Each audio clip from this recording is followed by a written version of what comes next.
What up, everyone? Welcome to the See-Through Podcast, a podcast that creates transparency on disabilities and the champions with them. I am your host, Lance Johnson, and I live, create, and podcast from Brooklyn, New York, with a vision impairment called retinitis pigmentosa. Today marks the 26th episode of this podcast, and let me tell you, today's episode is a solid one. My guest today is Brian Switzer. Brian is a deaf-blind marathoner who works for the Perkins School for the Blind for their career launch program as an Assistive Tech Instructor. Brian is a highly educated man, but he also likes to get down and dirty and run marathons, some of which including the Equinox Marathon in Fairbanks, Alaska, which is considered one of the most difficult marathons in the nation. And it involves runners climbing an 1,800-foot ascent through uneven terrain and wooded trails through snow and in freezing temperatures. Brian also did the Ruck for Hit Cape Cod, which is a 275-mile race in which you wear a 30-pound rucksack while running. It is split up into 6 or 7 runners, and they each run about 30 miles each wearing the rucksack. So Brian obviously has some really solid calf muscles. Brian is a very well-rounded man who we could all learn a thing or two from. We talk about so many interesting things. The conversation kind of goes all over the place, but I wouldn't have it any other way, and I'm really excited for everyone to hear this episode. But before you hear Brian and I's conversation, make sure you follow or subscribe to the podcast on whichever platform you listen to. And make sure to follow the podcast on social media as well. The handle is @SeeThroughPod, and that covers all social media. And if you need it, one convenient place to find everything related to this podcast, just visit seethroughpod.com. Here's my conversation with Brian Switzer.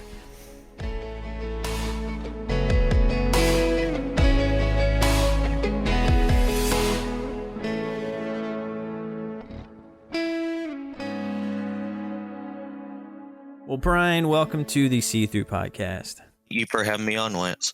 I always start off, just because it's the most logical way to start is, Brian, can you tell us about yourself? Yeah, of course. My name's Brian Switzer. I work at Perkins School for the Blind in the career launch department. I'm the asset technology instructor for the career launch program, and we help young adults age 18 to 35 who have a high school diploma to transition away from high school into their first job. Some of our students have worked, have never worked, and no matter what their situation, we try and help them get into their first job.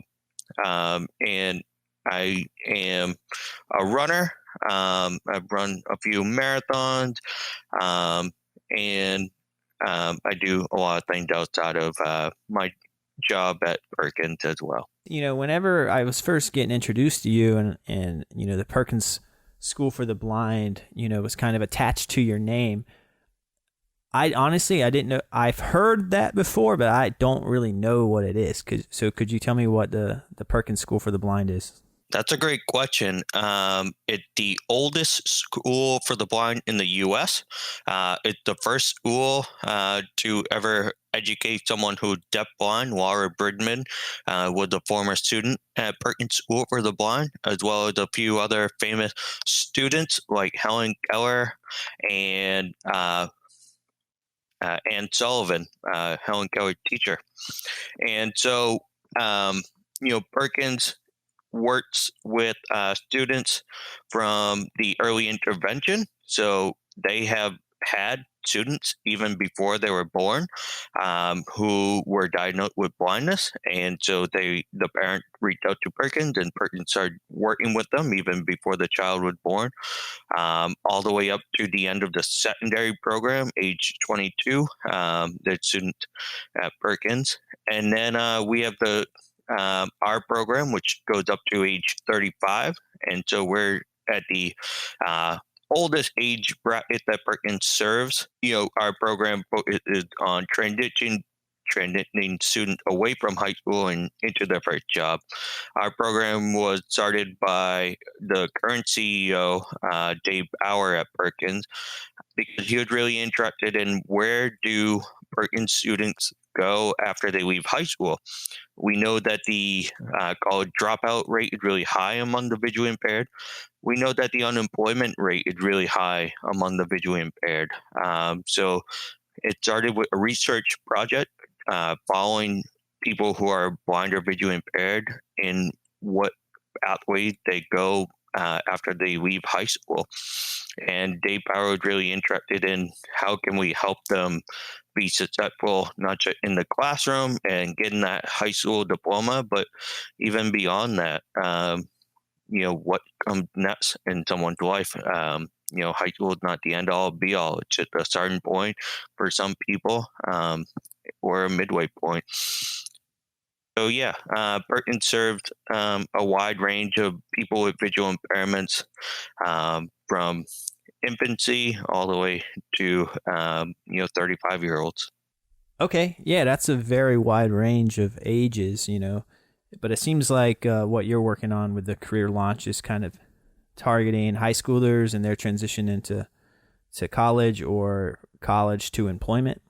Our program focuses on employment, but we do have a sister program called Compass, formerly known as College Success, and they focus more on the college side, college readiness, helping students in high school prepare for college and be ready for that, that workload of being in college every day, and making sure that they have all the skills required for that. Our program is a little different.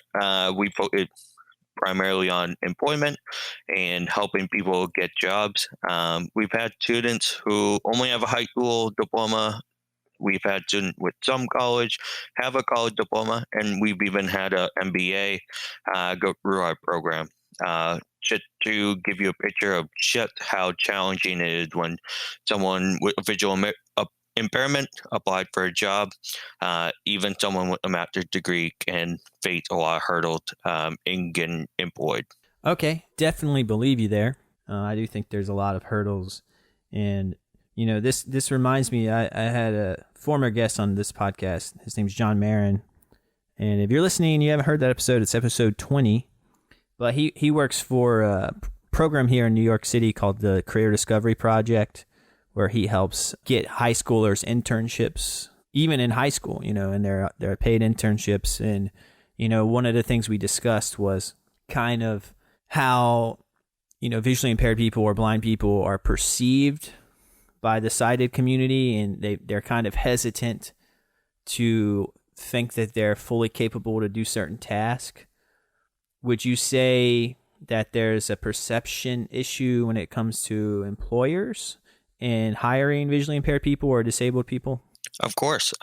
Employers come with their own biases, and for a lot of employers, they've never met someone who's visually impaired. So for them, it's a new experience. They don't know what someone who's visually impaired is capable of. I was talking to a colleague not too long ago who said before she started at Perkins, she had never known what a screen reader was, what a braille display was.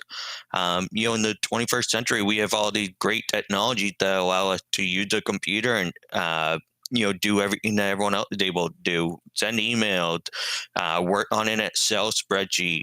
I work with students all the time on the Google Suite, the Microsoft Suite, the CRM, a ton of software programs. And a potential employer might have never met someone who's visually impaired, don't have the full picture of what they're capable of. And so we have to educate employers around what it is that people who are blind or visually impaired can do. Unfortunately, we're a low incident population, which means that not a lot of us out there. For my family, they are well aware, but they're unique. They have someone in their life who is visually impaired. Yeah, that makes complete sense. So your job role is Assistive Tech Instructor, right? Correct. For the Career Launch Program, which is a part of the Perkins School for the Blind. Yes. Just making sure I got all my names and titles right.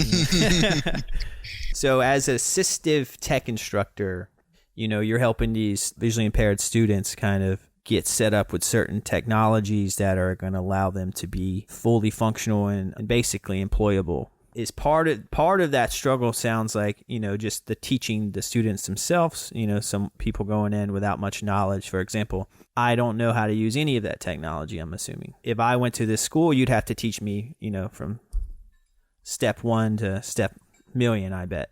And then also part of the issue is trying to, even when they are fully taught and educated, getting them into the workforce is like a whole nother part of the process that is a whole nother obstacle. Which one requires the most effort on your end? Probably working with students, building up, their skill. There's a lot of component to learning the different technologies. Because you know how to use a screen reader like JAWS doesn't mean that you necessarily know how to use it with this particular software program, this other particular software program. A lot of them have their own shortcut keys and ways of navigating it. So there's a lot of skill to be learned. On the employer side, I will occasionally do demonstrations with the employers.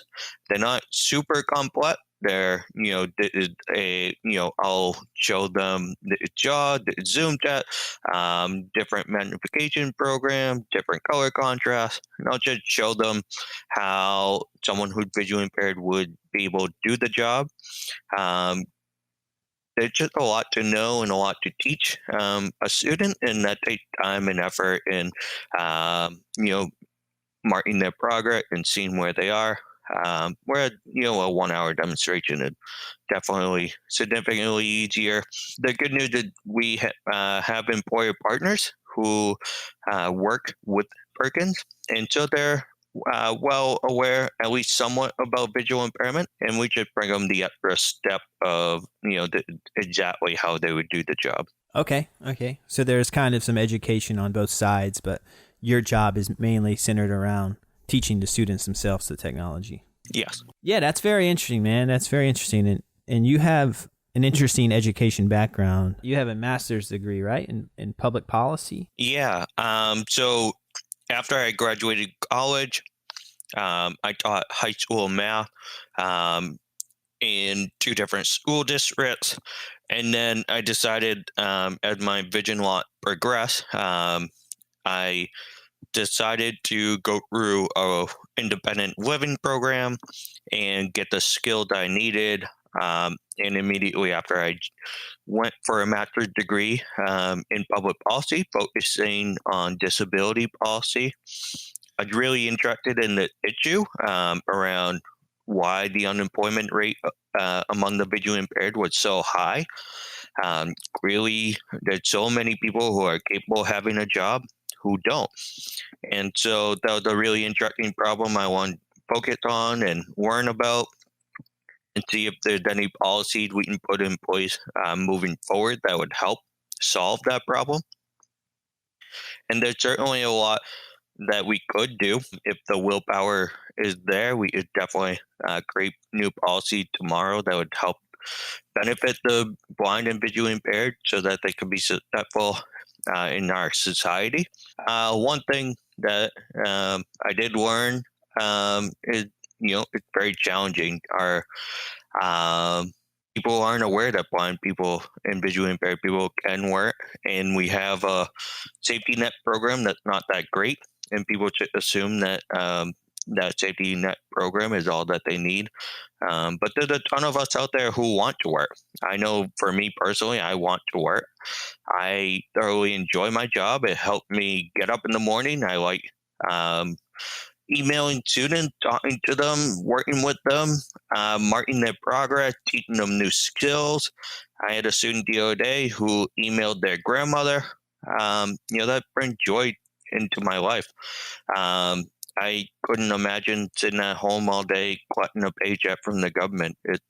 And I respect people who do, but it's very different. There's a lot of us who want to work.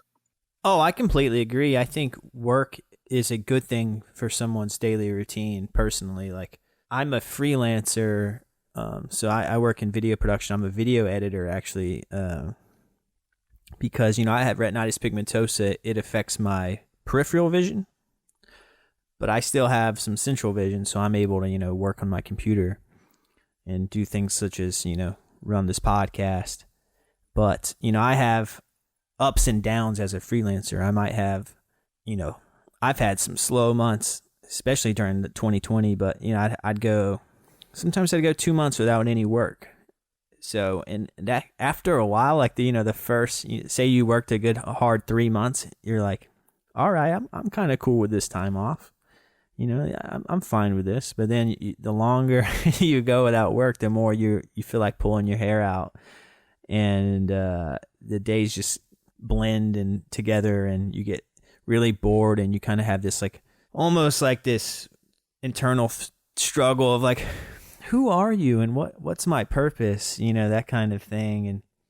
And then I get booked on a job, and I'm like, oh yeah, okay, the world feels right again. And I think luckily I have a job that I feel passionate about, so whenever I do work on it, I always feel kind of excited to work. And I think that's a big part of it, is just having a part of your day that you can be passionate about, have a sense of purpose, an outlet for your skills. Just because you're visually impaired or blind or deaf, like you still have skills, and you want to use those, right? You don't want to just sit down all day, like just because you can get a check from the government, and doesn't mean that you're okay with like wasting away your talents or not being what you consider useful in terms of your specific skill set, because everyone has a specific skill set that they can offer. And yeah, I totally agree and understand that working is, to me, a fundamental part of a healthy mental health. Would you agree with that? Yeah, definitely. People gain a lot of confidence working, getting the job done, seeing something happen from beginning to end. That's gonna help your confidence a lot. Maybe your job bagging groceries, but seeing people walk away happy, uh, you made them feel good about their day, and you help them in some small way. That make you feel better about yourself. Helping others that way make you feel better about yourself, and that's significant. And seeing things happen and making you feel like you're a part of society, a part of something larger than yourself, is really important. Yeah, I agree, man. And you touched on that with I like what you said about the, grocery store employee. There is a sense of camaraderie, with coworkers. And I think that's also another healthy part of employment is, like you said, being a part of something bigger than yourself, having coworkers that can turn into friends, and bouncing off ideas from one another, just the social, at the bare minimum, the social kind of things that come with having a job, just like being involved with others, and, keeping your social skills strong, and, making new friends. And so, yeah, I particularly enjoy that part of employment. And as a freelancer, sometimes I don't get that, especially now I'm working from home. I'm sure you're working from home as well. Are you? Yeah. So I currently work from home. Career launch recently went virtual, so I've been working remotely. The nice thing is it gives a lot of flexibility. It's nice not having to commute. Instead of commuting to work in the morning, I've been taking up exercise and working out in the morning, which is very nice. And I have two lovely dogs at home with me, and it's pretty easy to let them out in the middle of the day, open the back door, and let them run around while I'm working.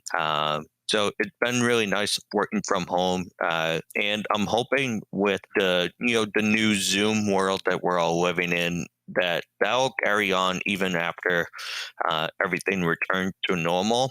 One of the biggest barriers for people with visual impairment in working is how they commute to work, and I'm hoping that more employers now will be open to telecommuting to work. I think that could be something that'll help the blind and visually impaired community moving forward. I completely agree, and that's one thing I like the social aspect of employment and going into an office and, having friends there that you see each week and being able to, talk to someone in face to face. But yeah, the commute to work, not having to commute to work, it kind of makes up for it. I still, you still chat with people on Zoom like you talked about. But yeah, the commute is a big one. I moved to New York City that was a big part of why I moved here. I'm from North Carolina, and I was driving, and driving just felt stressful. I felt like I wasn't seen well enough to drive, and I didn't drive much, but I drove to and from work, and I was like, it's kind of time for me to give this up before I'm forced to give it up, do it on my own terms. So I gave up driving, and I moved to New York because I'm a video editor, so there's a lot of work here for me. And then also I could get to work via the subway or the bus and taxi or Uber if I had to. So yeah, the commute is a big part of that, and it makes people make life decisions, like move, or which job am I going to take? This job is maybe better, but it's an hour drive versus the other job I'm being offered is closer but pays less, and I don't like the company as much. And sometimes you're going to pick the job you don't like as much just because it's closer for commute reasons. And it kind of limits you to your options of employment. It limits you to where you can maybe potentially be a better fit at somewhere, and I look forward to the future of remote work, and especially since I have a visual impairment, and commuting can be, just a pain in the butt, especially getting on a crowded subway some mornings. Pre-pandemic, it would be packed to the max, there's no room to sit, you're standing, sometimes you have to like touch the ceiling to like kind of make sure you don't fall over. Like, it's almost like hard to imagine now, but like that was the norm, so. Imagine trying to do that with a guide dog. I work in Boston, and I take the train in and out, and the morning commute was always interesting. Me and my guide dog would be cramming in there, and I don't know how she did it. She's an amazing dog, but she'd be sardined in with me, and I don't know how we did it, but we survived making those commutes. Wow. Yeah, that having a dog in there. I have a dog, and my dog's kind of like skittish. I don't have a guide dog. She's just like a dog I've had for a while. And I haven't took her on the train yet because I think she would be terrified of it. So that's where my brain went. I was like, your dog is brave for one, and very skilled at getting you on that train. Because yeah, morning commute packed trains, they're serious business. Yeah, definitely. She's fearless. Don't cross her. So she's the boss. She's absolutely fearless. She's been on buses, trains, planes. The two of us, we flew to Italy together. We've actually been on the top of the Leaning Tower of Pisa together. So that was a really cool experience, traveling around Italy with her. That's awesome, man. Yeah. My last guest was my first guest who has had a guide dog. Her name's Becky Andrews. She's a marathon runner herself, and tandem biker, and does a lot of athletic things. But she has a guide dog, and she was kind of giving me the rundown on how they work and operate, and I find it so fascinating because, one, I'm a dog lover.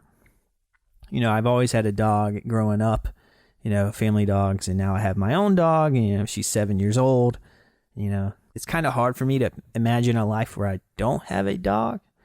So, as my vision, diminishes over time, I definitely, having a guide dog could make total perfect sense for me. So very interested in that. Yeah. I think, loving dogs and knowing how to interact with a dog will put you on the right path to a guide dog. And there's still a ton to learn about having a guide dog even after that.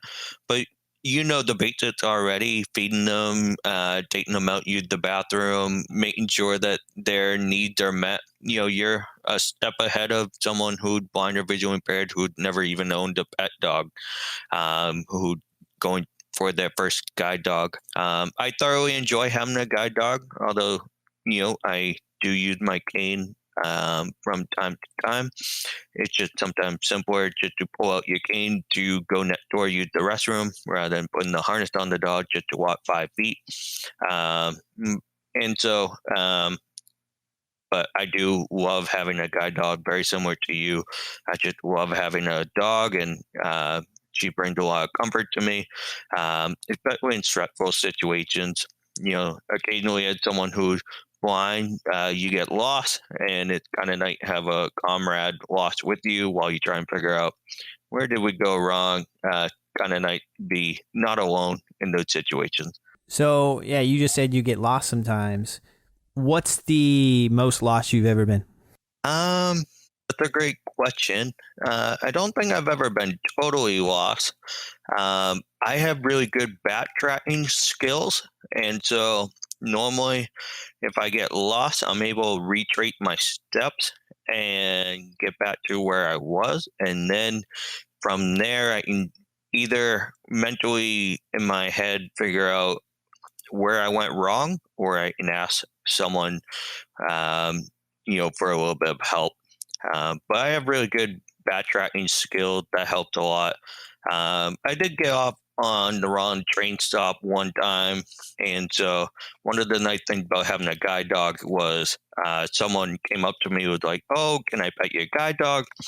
I had to say sorry, like, she's actively working. Unfortunately, you can't pet them while they're actively working. They're focused on their job, and we don't want them distracted while they're working. And so, but the nice thing was, I was able to ask her, what stop I was at, and then figure out where to go from there.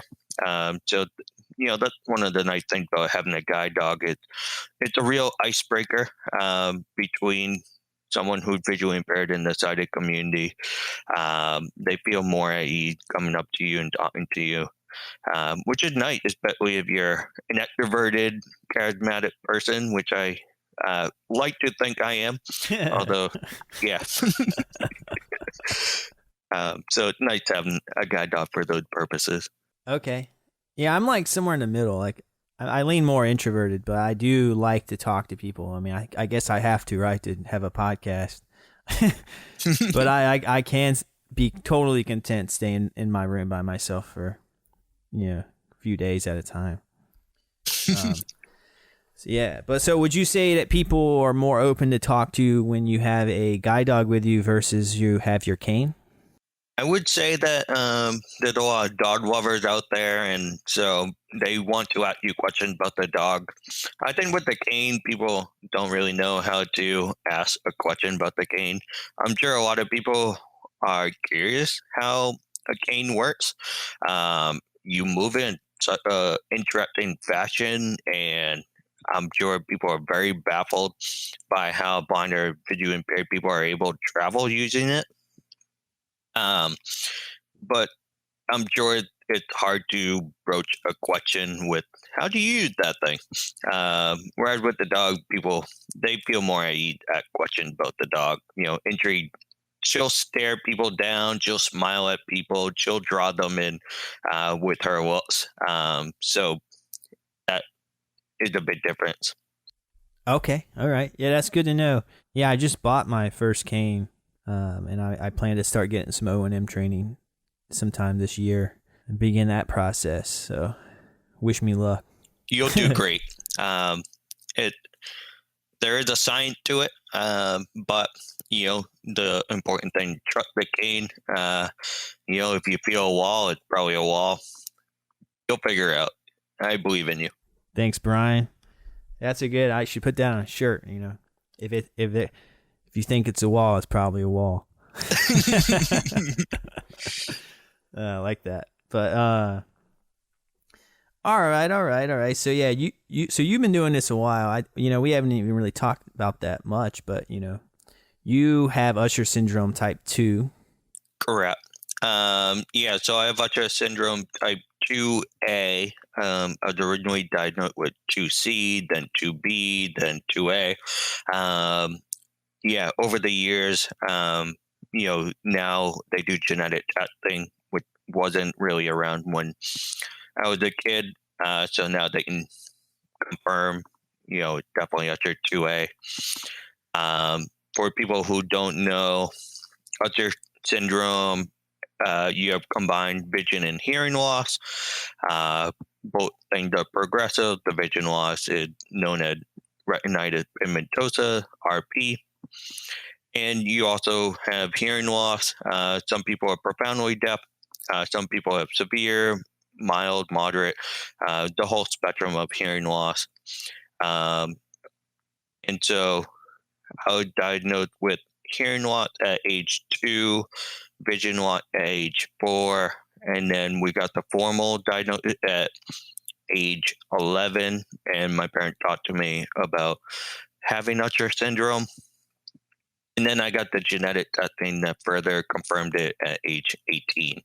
But that wasn't as nowadays we take it for granted that you can just do genetic testing. Yeah, that's great to know. And thanks for clarifying that with everyone. So just to clarify even further, what's your current field of vision? So I don't have a field of vision. I just have light perception. Over the years, that field got smaller and smaller. It used to be a donut, so I could see in the far periphery and in the middle. But over the years, that donut has gotten bigger and bigger, and the hole in the middle and what I could see on the sides got smaller and smaller. So now I can just see light. Okay. So you just see light. Can you kind of describe that a little bit when you say like you just sense light? Is it just kind of like, would you consider it a blur, or would you consider it like, would it be, is the light an accurate representation of something in front of you, or is it more like a floater type of thing? Great question. So everything around me is all white, but they're varying degrees of white. So if I'm staring at a really bright white light, it's a more pronounced white than if I'm staring at a wall. But everything around me white. Okay. Which is interesting. When we talk about blindness, we talk about darkness. Yeah. But I actually see brightness. It's super, super bright all the time. What about when you go to bed, when you're laying in bed at night and the lights are off? Is it still bright? No, more dark. Does that ever? Are you just used to it, or is it ever like a frustrating thing to see just kind of bright things? I am very used to it. Although one of the challenging things is because I've been visual and been able to see for a significant part of my life, when I fall asleep and dream and things like that, it's still in color, in with shapes and everything else, because I have that visual memory of when I was younger, and so that always feels a little weird to me, especially when I wake up first thing in the morning after dreaming. As I'm back to reality, I'm using my hand to figure my way out of the bedroom, where there was a time when that wouldn't be the case. So it's an interesting dichotomy, but yeah, I'm very used to it now. I don't really think about it too often. Okay. Yeah, that's interesting and good to know. And now I want to ask you. I asked you about your vision and kind of what you see and how you perceive light. With Usher syndrome, you mentioned there's hearing loss, and you mentioned that came first. How is your hearing these days, and how has it kind of changed over time? Yeah, my hearing loss is in the severe range. It's actually been in the severe range for the longest time. It's been pretty steady. I do lose a couple decibels maybe a year, which isn't that much. And so it's been very similar to now as when I was a kid. One of the greatest things is that the technology and the hearing aids has grown leaps and bounds since I was little. When I was little, we had these ginormous hearing aids with antennas sticking out of them, and the teacher would wear a microphone, and so it would connect to the microphone. And now I have a pair of hearing aids that I wear that people can't even see. It's a drastic different from when I was a kid. Um, and my verbal skills have gotten significantly better. I know my speech is not perfect. I hear it from my blind student all the time because a lot of them have perfect pitch and can hear every little mistake that I'm making. But yeah, my speech has come a long way from when I was a kid, and I go to a school for the deaf. My first language is sign language, and I can still sign, although I do more tactile signing when I'm in a group of my friends who are deaf. We'll do more tactile sign language. And so, yeah.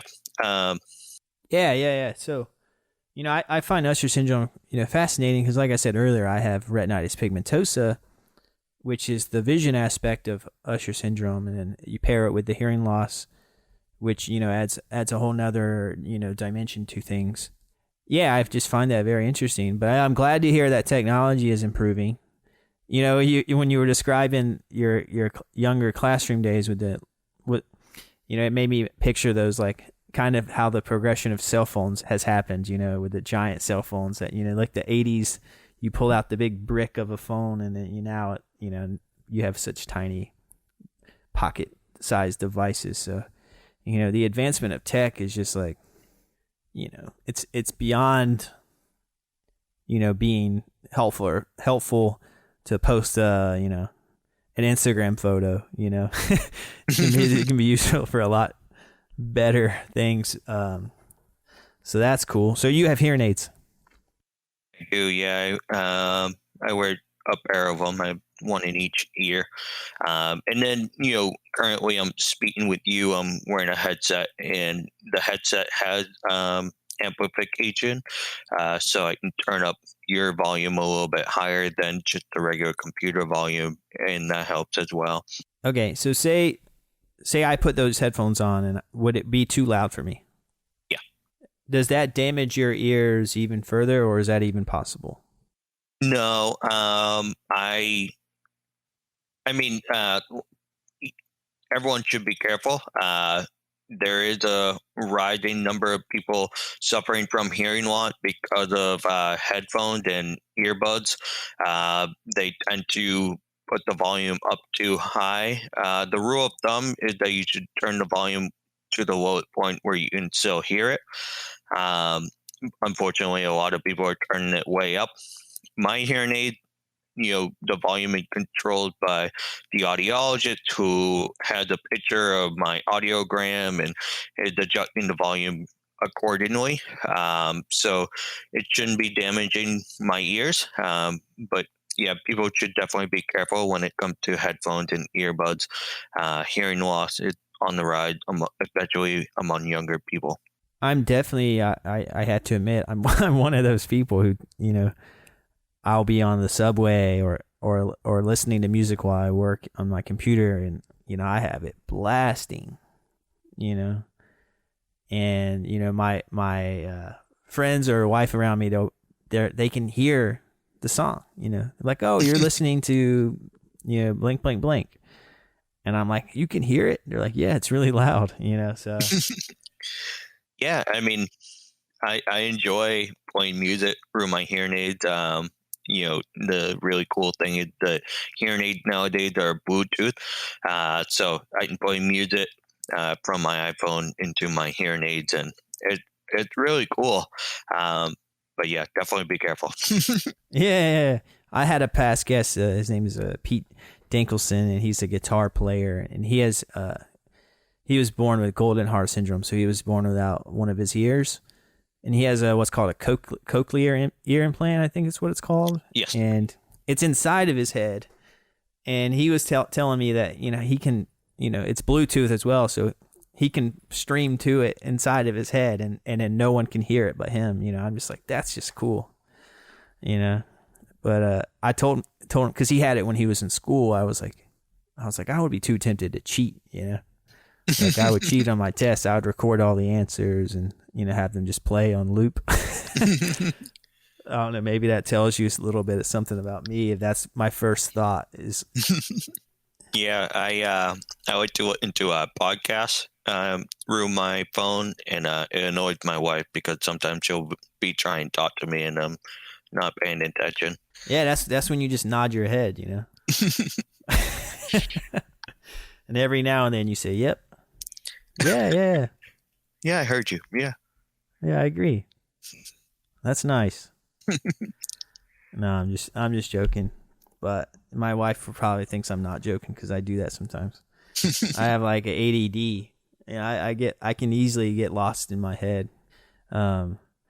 Okay, but yeah, thanks for explaining that. I think it's helpful for not only me but the listeners to kind of know who I'm talking to and what they are experiencing and what they're adapting to and overcoming.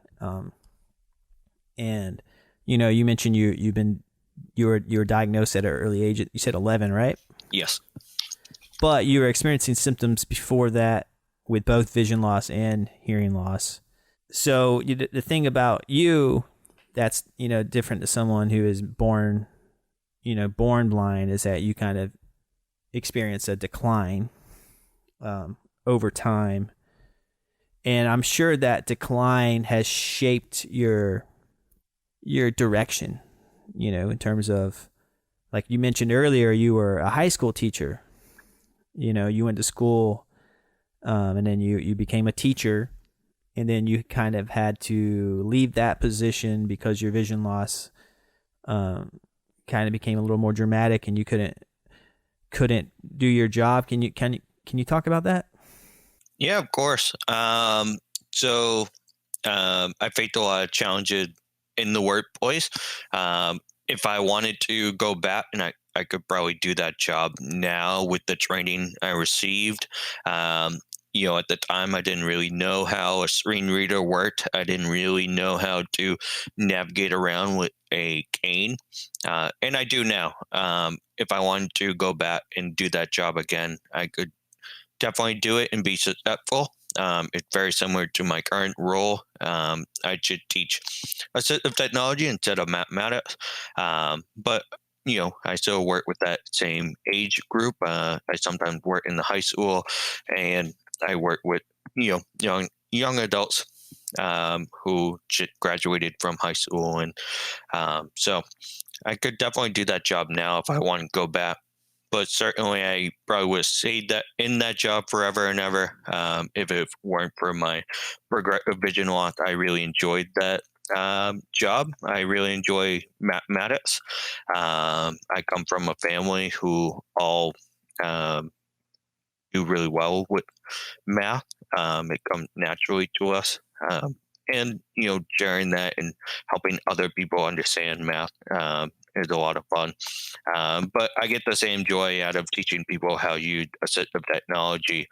Like I was mentioning earlier with the student who emailed their grandmother, there's a lot of direct benefit to learning how to use the assistive technology, from getting that job to even just managing family members.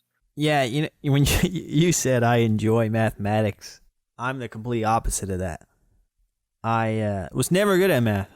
Just like I never had the patience to learn it, or I guess interest to learn it. So I think like it made it harder for me to learn it because I had absolutely zero interest in learning it, And so but I respect it. I respect it. If someone's good at math, I'm like, wow, that's impressive. Like you can take that, how to do calculus or something like that. Because I don't know, it's just not how my brain's wired. I was always more into like, writing a story or something like that.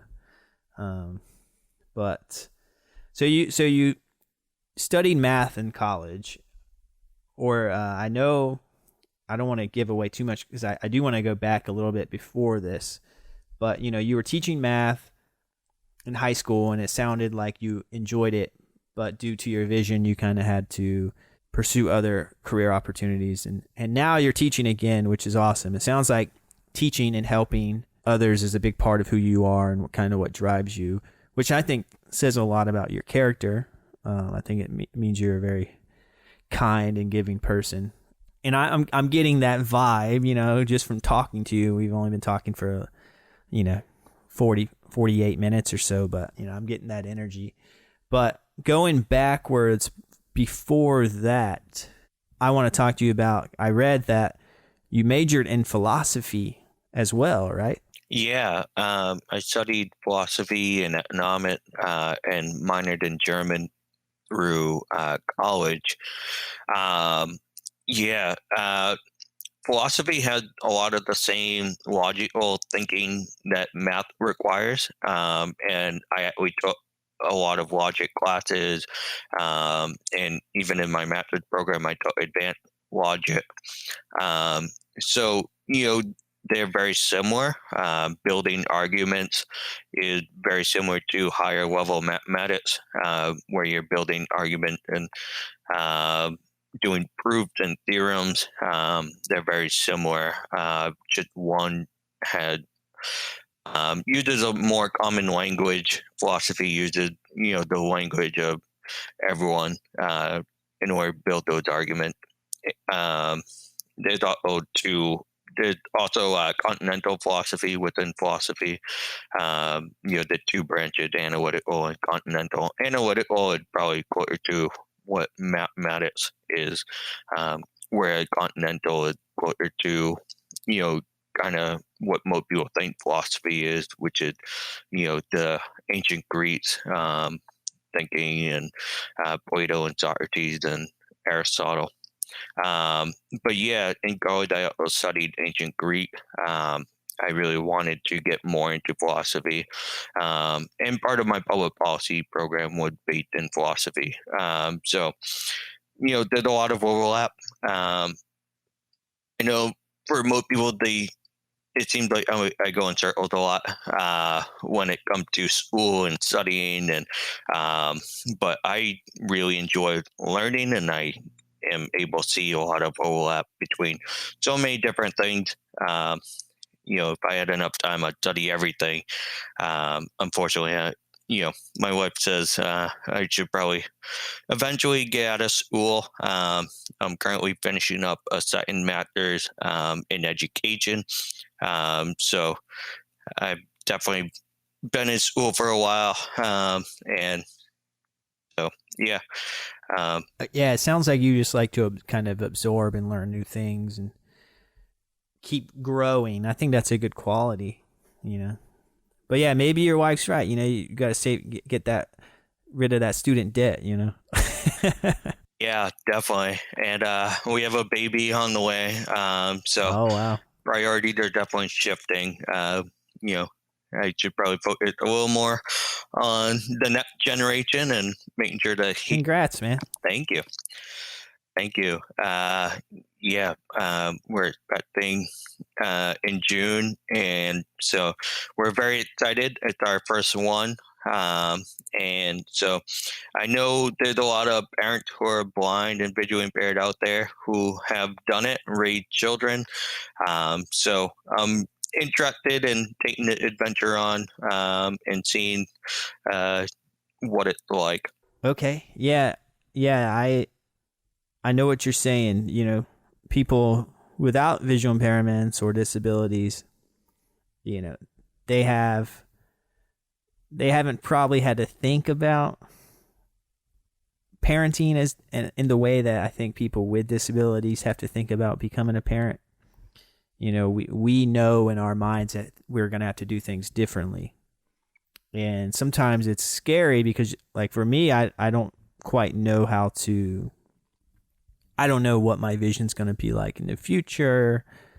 So it's kind of the idea of like having like the idea that pops into my mind is like, I take my kid to a playground and they're playing, and I can't find them, or see where they are, and I get stressed out, to be honest with you.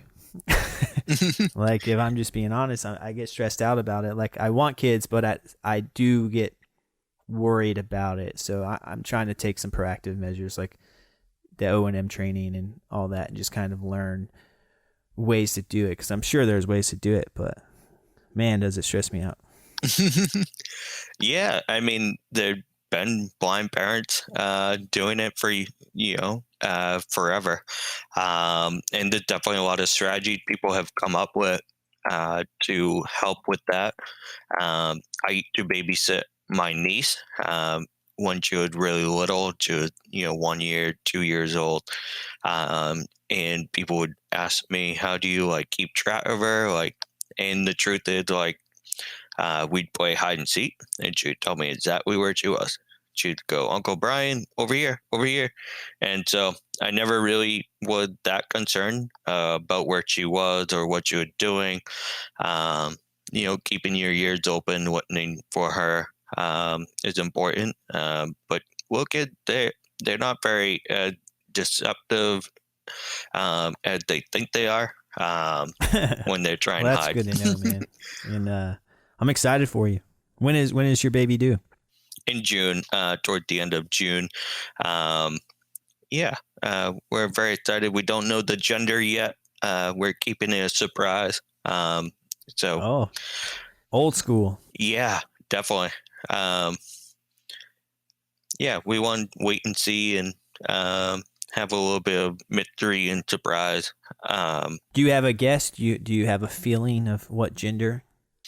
Well, so every time we go in for a sonogram, they always ask my wife if she want to know the gender, and it seemed like the people doing the sonogram is pretty obvious to them, so we're assuming it's a boy, which would be really cool. I have 4 nieces right now, so that would be the first boy of this generation on both sides of our families. But we'll be equally happy if it's a girl as well. I'm really rooting for, just a healthy baby. Hopefully a redhead. My wife is a redhead, so that would be nice. So we'll wait and see. Okay, and then that leads me to this question. Is your, I know you said you've had genetic testing done. Is your Usher syndrome, is that something that you have the chance of, passing on to your offspring? Yes. It's a, because it's genetic, it does get passed down. I don't know of any relative that have it, but clearly both my parents had the recessive gene for Usher syndrome. Otherwise, I wouldn't have ended up with it. We've done genetic testing. We were planning on having a baby regardless of the result, but we already know that my wife does not carry the gene, and it takes 2 to tango. So our child would most likely not have it, which is, I have mixed feelings about it, because I wouldn't mind teaching them the skills that I've learned. I carry with me a wide knowledge of sign language and speaking verbally and reading Braille, and I still remember what print looked like. I know how to travel with a guide dog, with a cane, and a lot of the things I won't be able to share with my child. So I definitely have mixed feelings about that. Yeah, no, I feel you on that. I've had genetic testing done. My offspring, since it's dominant, I have 50% chance of having RP. Well, it's not gonna stop me. I'm happy I'm here. Yeah, it wouldn't have stopped us either way. And I'm thankful for the life I've led. I'm very happy. I'm married. I have my own house. I have 2 lovely dogs right now and a baby coming soon. I wouldn't have wanted it any other way. The only life I've ever known. Yeah, no, I agree, man. I love that. And, outside of what you just described, you have also, in your back pocket, you have a lot of athletic adventures that we haven't even touched on yet. And, I thought that was going to be the main thing we were going to talk about. Me too. But yeah, like I said, man, I like how these things can just go wherever they go. But I don't want to switch over into the athletic conversation just yet, because I want to go back a little bit. We steered away a little bit from where I was going, but you were talking about philosophy, how you majored in philosophy. Did learning philosophy help you kind of think of your disability in a different way? Yeah, definitely. One of the things about philosophy that you learn is that there's a lot of things that we think we know that we don't actually know. There's a deeper level of understanding out there. And, what we perceive through our senses often deceive us. And that's really interesting as someone with a sensory impairment. Just because someone can see, their eyes oftentimes fool them. And so how we know things is really interesting to me. How we know things like mathematics and understanding the world around us, thinking of people in terms of groups, thinking in ethical ways about not just yourself, but beyond yourself. I think as people with disabilities, we oftentimes focus a lot on ourselves, forgetting that there's a lot of people out there who also face many challenges, not just ourselves. And so thinking in that way, there's definitely a strong correlation between my level of philosophy and my disability. My ears kind of perked up when you said that, people get with senses kind of have the ability to be fooled by their senses. Eyes can fool them. What do you mean by that? Yeah, so when we see things, I call it being visually blind. Oftentimes people, they will see things a certain way, ignoring the fact that we have other senses. So for example, we were talking earlier about how people who are blind or visually impaired navigate using the cane. One of the primary tools that they're using is their hearing. Now, when navigating around using your hearing, you're not doing anything. There are some people who are blind or visually impaired who are doing something amazing, echolocation.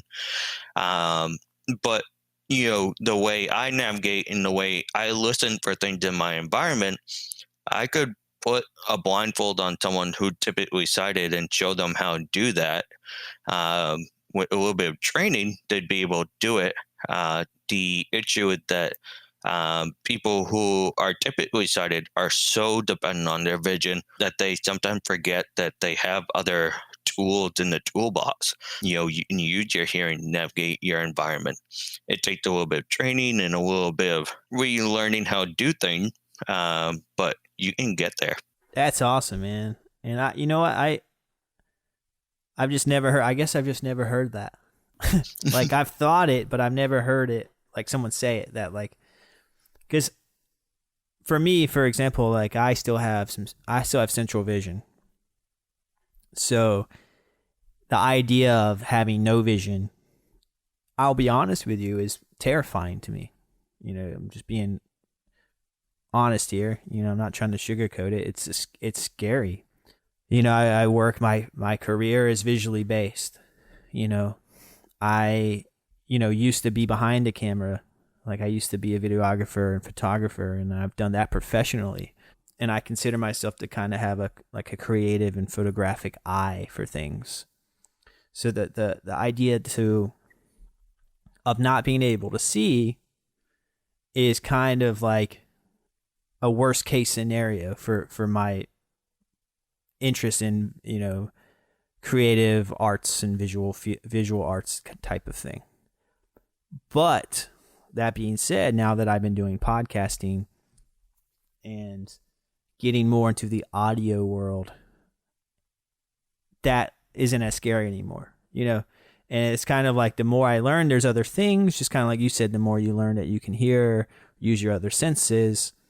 There's other tools in the toolboxes, like what you described, and I'm just now learning that. And it's exciting for me.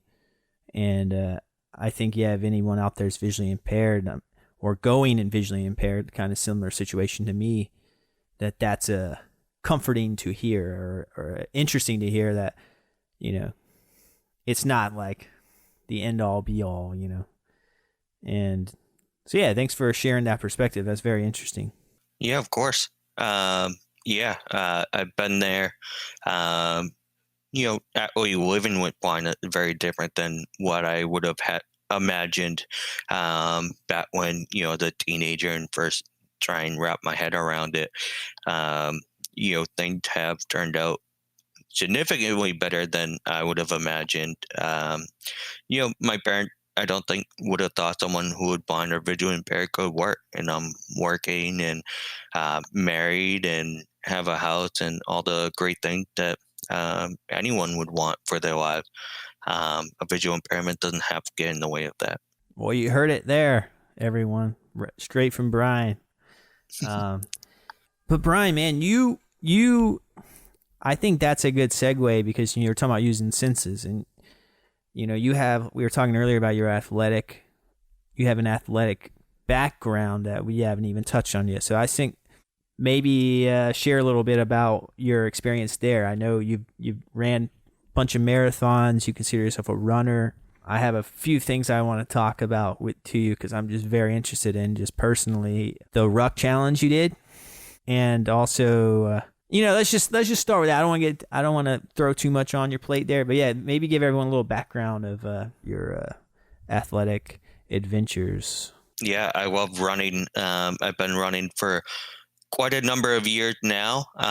It all started when I was younger. I do a lot of ball sport when I was a kid, like bat ball, soccer, even t-ball for a year.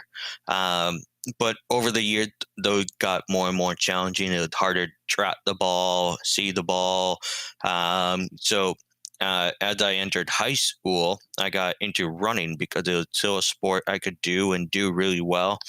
I could follow someone in front of me. Most races, don't want your the lead guy. There's going to be someone in front of you that you can follow and run.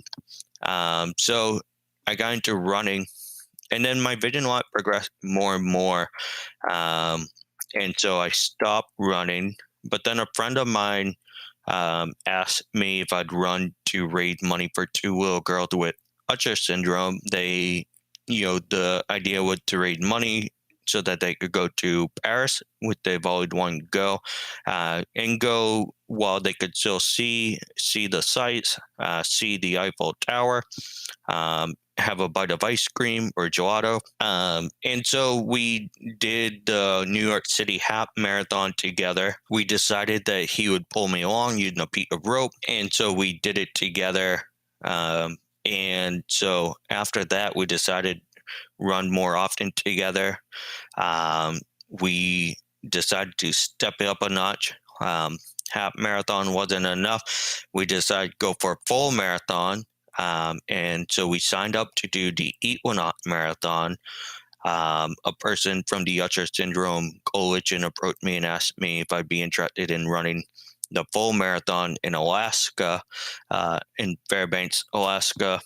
So I said, sure, why not? We'll do it for the first ever International Usher Syndrome Awareness Day. So me and my friend, we traveled all the way up to Alaska. The poor guy, I think he had a 36-hour flight from Europe all the way up to Alaska. But he was a trooper. The Equinox Marathon is considered to be the fifth toughest marathon in the world. There's a lot of elevation climbs. The weather is unpredictable.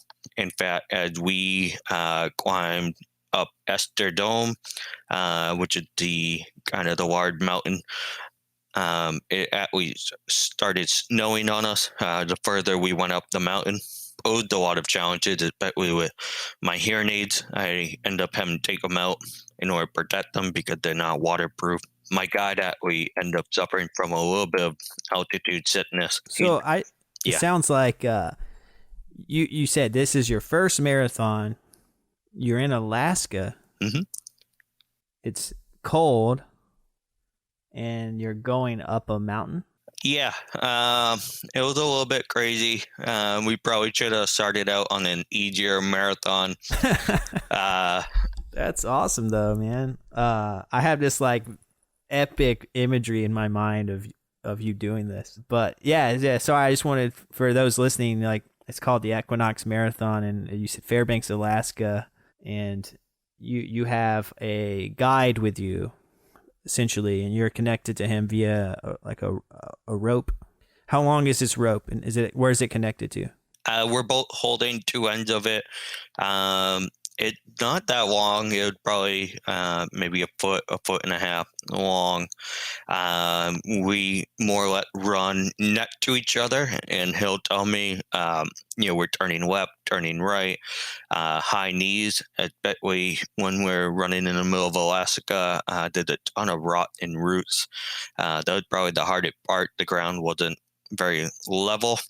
Yeah, I always trip when I go hiking. I always trip on like tree stumps and rocks, so yeah, I thought of that too when you were saying this. I was like, man, the uneven ground. So your guide is sighted, mm-hmm. and you're kind of attached by this 1.5 foot of rope. My last guest, her name's Becky Andrews, and she has RP, and has around 3 degrees of field of vision.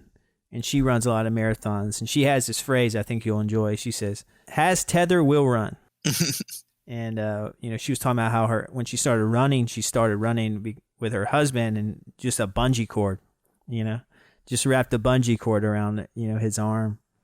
So, yeah, it's funny that, it's 2 episodes in a row that this kind of conversation is brought up.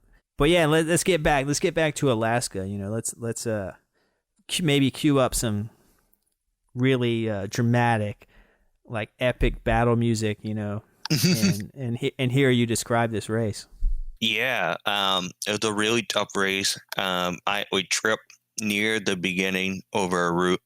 I don't think I fully realized how dangerous it was until the day before we helped the people clean up the trails, and a giant stick sticking out from a tree into the pathway where we were to run, so people removed it. But it isn't exactly a race track that's perfectly clear and level and flat. It's the wilderness, but that also made it a lot more fun. We traveled at a musk ox farm. And you can smell it. You're well aware that the farm is right there. But yeah, you run up the side of a mountain. A couple of my friends came to watch. They were all making fun of me because the starting line, you literally start going uphill. They're like, "Good luck, enjoy that. We're gonna go do McDonald's." I was like, "Thanks, guys." And so you start up like the side of a mountain, and you climb up and up and up, and there are people cheering you on in certain places along the way, and then you go over the top of Assistive Dome, down the backside, and then you do a loop. You go back up again, and then down the front again. And then you run, once you get to the bottom of Vector Dome, it's a little bit more flat. There's a few hills, but nothing like Vector Dome again. And so you run through the University of Alaska, which is pretty cool.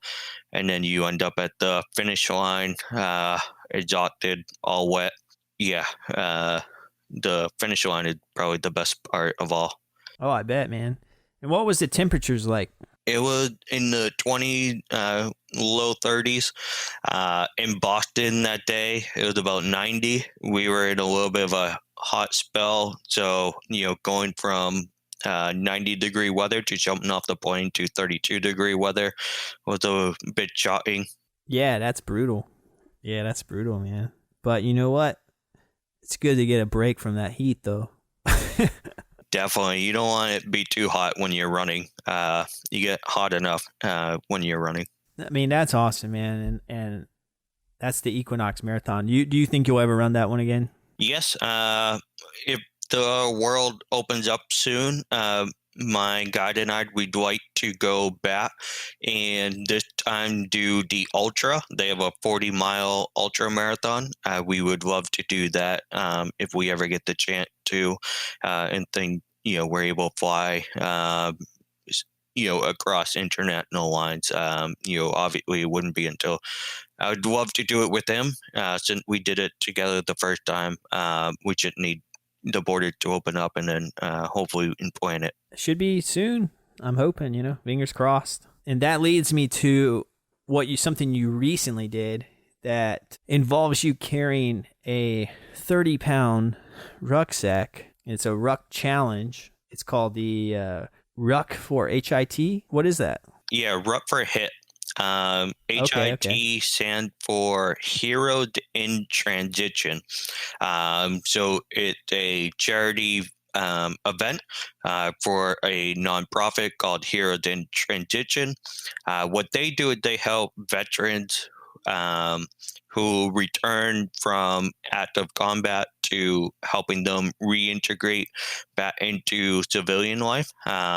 Sometimes, helping them with if they come back with a disability, helping them change around their house, getting a service dog, you name it, they'll help them. Sometimes it's just group therapy, being able to converse with other veterans about their experiences. They do all sorts of things to help out veterans that they return back from active duty. And so the Ruck is symbolic. It symbolizes the weight that veterans carry with them even after active combat. And so we carried the 30-pound rucksack. The Ruck for HIT was actually started by a group of veterans who wanted to run from Cape Cod to Ground Zero and back again. They were able to do it in technically the first year of Ruck for HIT. They carried with them the 30-pound rucksack all the way, and support vans and everything. It became kind of a logistical challenge. So they currently don't run it all the way to Ground Zero and back again. Instead, it starts from one end of Cape Cod and go to the other end and back again. So we typically start in Mashpee, run all the way to the tip in Providentown, and then run back to Mashpee again. There's a team of you, and you switch off. It's a relay, so one person will run 3 or 4 miles, and then hand it off to the next person who will run 3 or 4 miles, and so you get a little bit of downtime and a break. The race lasts for 36 hours straight. That's one of the challenges. Usually by the end of by the beginning of the second day, you're usually pretty worn out, tired. I remember a couple of my teammates screaming at each other. Clearly, exhaustion had taken over a little bit. But all in all, it's a really fun event. It's really challenging. Running with the 30-pound rucksack, as you can imagine, is a little bit more challenging than running on its own. I remember the first time I put on the rucksack and tried running with it. I was very top heavy, felt like I was going to topple over every time I took a step. We missed a step at one point and started going sideways, and it was really interesting. You don't think 30 pounds is pretty heavy, but I had a guide who was like, didn't think 30 pounds was too much. He picked up the rucksack, could barely lift it. He was like, I thought it'd weigh like my laptop backpack that I wear. But it's actually Nah, a lot heavier than that. Yeah. No, I hear 30 pounds and I'm like, that's heavy. Like, that's especially to do the distance that you're doing. Yeah. So the race itself is about 210 miles. As individuals, we only do, between 30 and 40 miles of it. But, the whole time you're running with the 30-pound rucksack, it's definitely heavy. It takes a lot of training and getting used to carrying that extra weight with you all the time. Yeah, it's definitely challenging. That's I don't think there's a better word for it. It's just badass. That's and I appreciate the meaning behind it too, the weight that these veterans carry when they come back. The ruck is a good metaphor for that.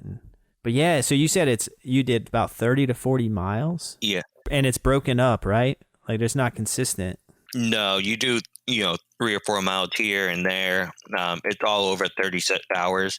So you do get a little bit of break in between when other people are running. But you don't get too long before you get back out there. Were the people that were racing next to you and part of this, were they like hyped up to see you doing it with them, someone who's blind? Yeah, I was really lucky. I stumbled upon the group who are all friendly with my brother-in-law, who's a part of Heroes in Transition, who initially introduced me to the group and got me into it.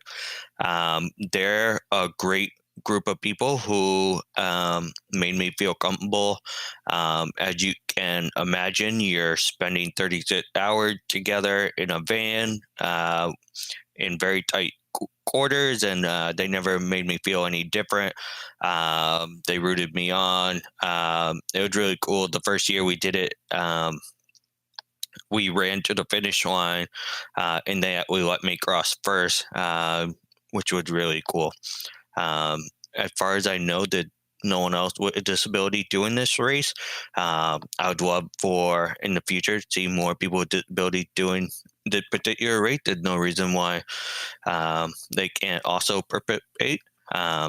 So hopefully we'll get more people with disabilities into it. Yeah, I agree, man. That's awesome. And do you think that by you doing this, it's a good way to kind of help shape the perceptions of, able-bodied people, who without disabilities to kind of open their minds a little bit as to what, the disability community can accomplish? Definitely. I have to run every step that they're running in races like this. We're on equal footing. I have no particular advantage or disadvantage as far as running goes when I'm on the race court with other people.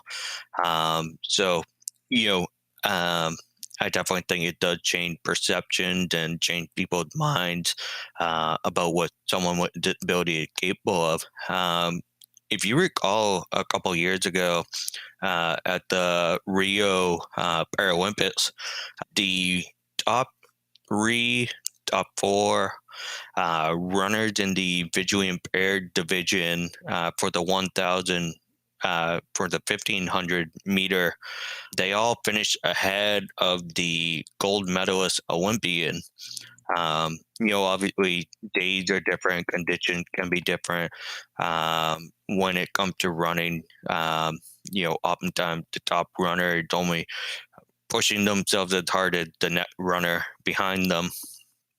But it does, make people realize that people with visual impairment are able to oftentimes compete and even outcompete people who are typically able-bodied.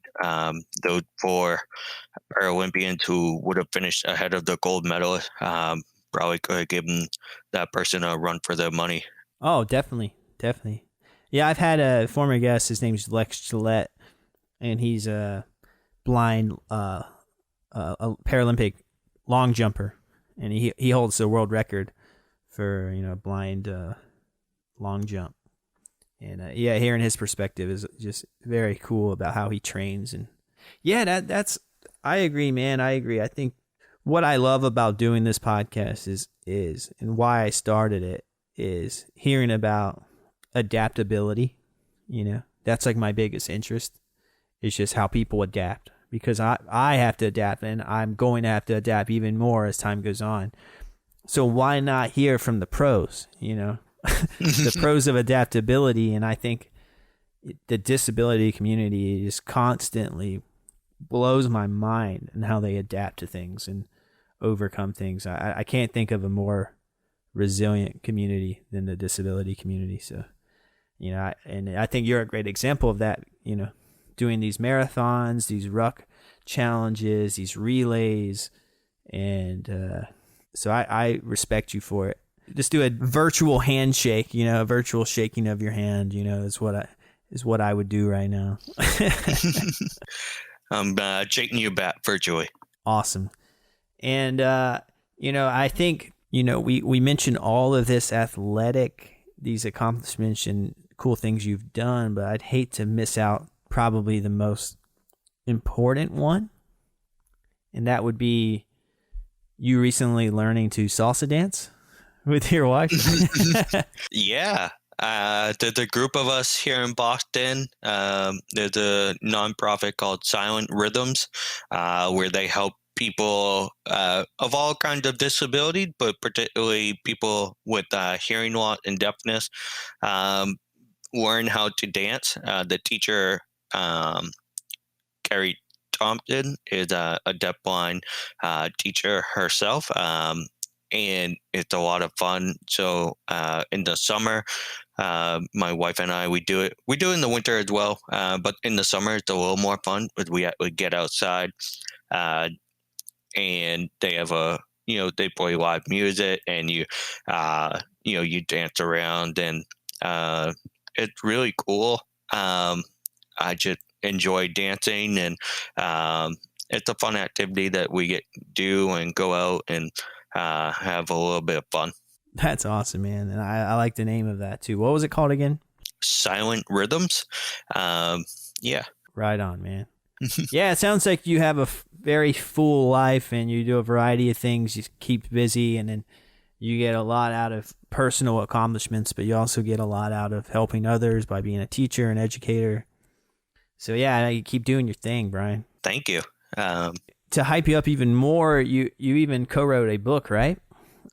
Titled "Walk in My Shoes: An Anthology on Usher Syndrome." Yeah, the two books. Walk in My Shoes: An Anthology on Usher Syndrome is one of them. A group of us who all have Usher syndrome got together to write a book to share our experiences.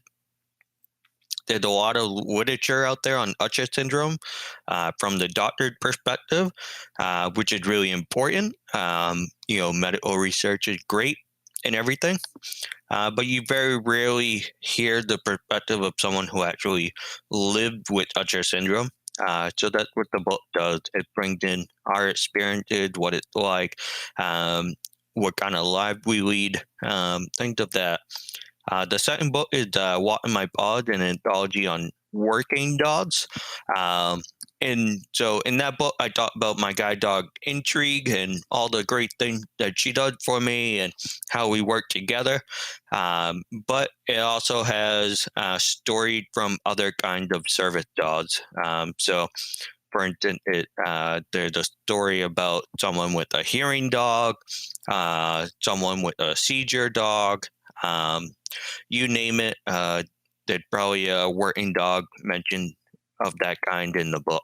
Awesome. And yeah, where can you find those if you're interested in reading them?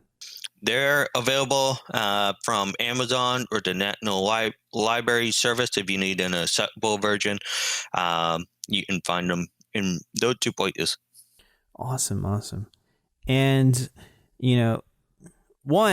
this is the longest episode I've done. We're at an hour and a half, so that's a first. So I didn't know if you were aware of that, but yeah, that's a first. So no, time flies. It does fly, right? And And you know more than anyone that we're missing out on, like, we could talk for probably 5 hours if we really wanted to. Yeah. Longer even. There was a ton of things that I thought we would touch on that we didn't. And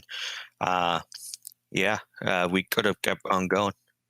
Yeah, and that's how it is, man. And that's why I tell all of my guests, I was like, I'll have to have you back on because we didn't get to cover everything. I would love that. So we'll plan for another discussion where we will cover more. I do like to close my episodes out with, I let my guests kind of give a shout out to an organization or nonprofit or charity that they feel like is something that should be on someone's radar, in terms of it helping the disability community. Do you have an organization in mind? Yes, we already mentioned Career Launch, Perkins, Heroes in Transition. If you're looking for a fourth nonprofit to support, check out Guiding Eyes for the Blind, the guide dog school that Injury gets from. So check them out as well. Feel free to support in any way that you can. Yeah, and if you're listening and you want to learn more about any of those, just click on the show description and I'll have some helpful links there that simple click and learn. So just check that out. But Brian, man, I think that does it for this episode. I really value your time and I really appreciate all the things you taught me during this episode, and I'm glad to now know you. Thank you so much for having me on. I really enjoyed it. Until next time, man, take it easy. And good luck with the newborn coming soon. Thank you. We'll have to do an updated podcast after the baby comes. Hey, sounds great, man. And that wraps it up for episode 26 of the See Through podcast. And as always, if you want to dig deeper into the organizations and projects that Brian mentioned, just click the show description and you'll find some helpful links there that will help direct you to where you need to go. And if you haven't yet, give the podcast a follow on social media. The handle was @SeeThroughPod. And make sure to subscribe or follow to the podcast on whatever streaming platform you listen on. And if you have any suggestions or comments about the podcast that you want me to know, feel free to DM me on social media, or you can just email me at theseethroughpodcast@gmail.com. But that's it for this episode with Brian Switzer. I'll have another episode coming for you next week. And until then, as I always say, stay transparent.